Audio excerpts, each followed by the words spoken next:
The Barbie movie, 2023, a commentary by Ava Holland. So first of all, I'm gonna say that I have a bias. I hated the Barbie movie, but I'm gonna try to give it like the benefit of the doubt. Okay, so the question that everyone's asking is basically, has the Barbie movie brought feminism back into the spotlight? Has the doll that consistently used outdated gender norms, unrealistic body image become an icon for feminism? But before we do discuss this, let's get some background on the Barbie movie. So that's Margaret Robbie, one of my favorite actresses. She plays Harley Quinn. Absolutely love her. Love DC, anything Marvel. So she's one of my favorite actresses. However, I don't know about this role. So the Barbie movie, it's the first ever live action musical comedy for Barbie because God knows Barbie has a crap ton of cartoon movies. A ton. I grew up on most of these. I watched them on a little Barbie TV.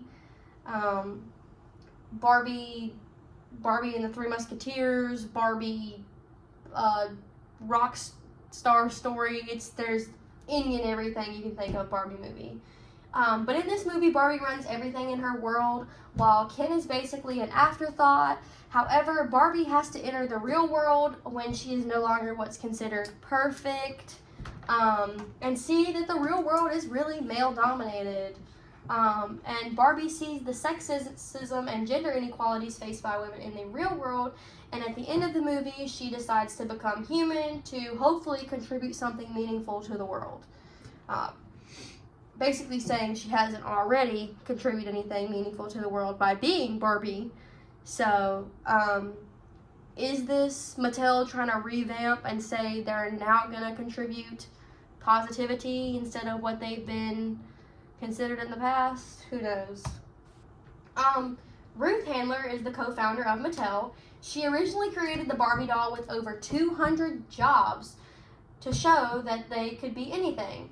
Funny enough, though, Ruth herself says she doesn't claim to be a feminist. She invented the Barbie doll back in 1959, a bustier figure that looked like more of an adult, and that was practically unheard of at the time.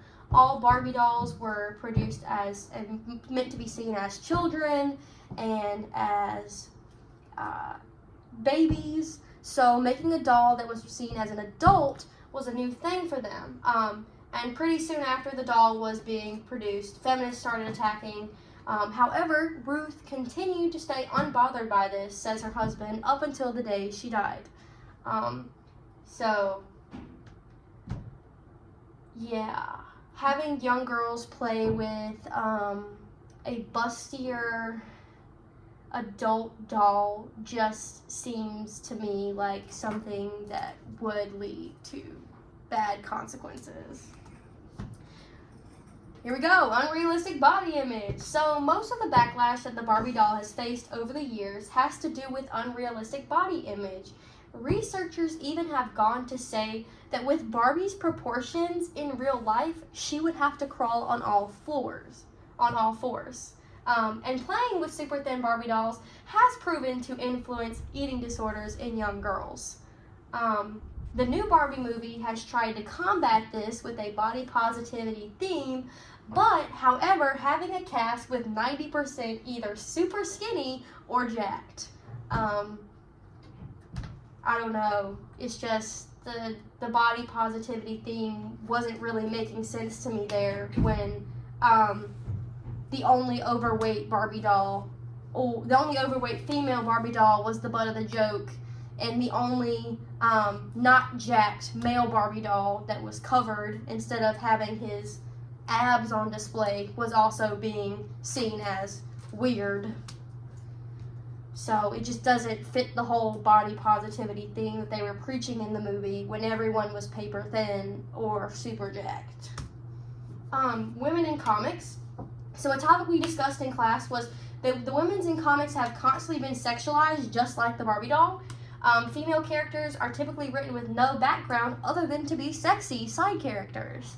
A topic discussed in class was the volleyball pose, where women push up their boobs and have less than an inch waist.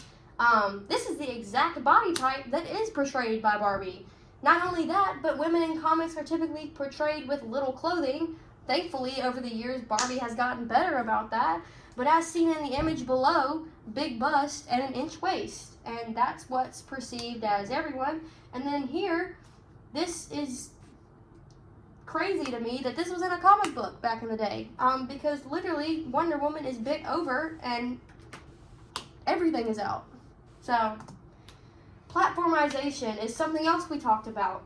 Platformization, I'm sorry, I'm really bad at saying it, can have multiple meanings, but not just a social media site, but it can also be someone famous who has influence. And Barbie over the years has seemed to promote a pretty positive message.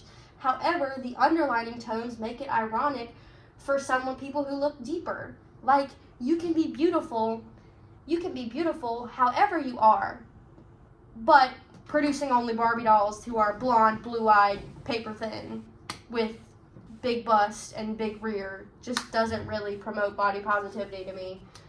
Social media has tried to cancel or deplatform the Barbie, as some say she actually hurts feminism instead of helps. Recently, the Barbie movie has boosted newer additions to pre-existing platforms such as Instagram Reels and YouTube Shorts, which are two extensions to, like I said, pre-existing platforms that are becoming pretty popular now. But yeah. So the big question that everyone's asking now is, has the Barbie movie brought feminism back into the spotlight? The answer is pretty clear. Yes, it has.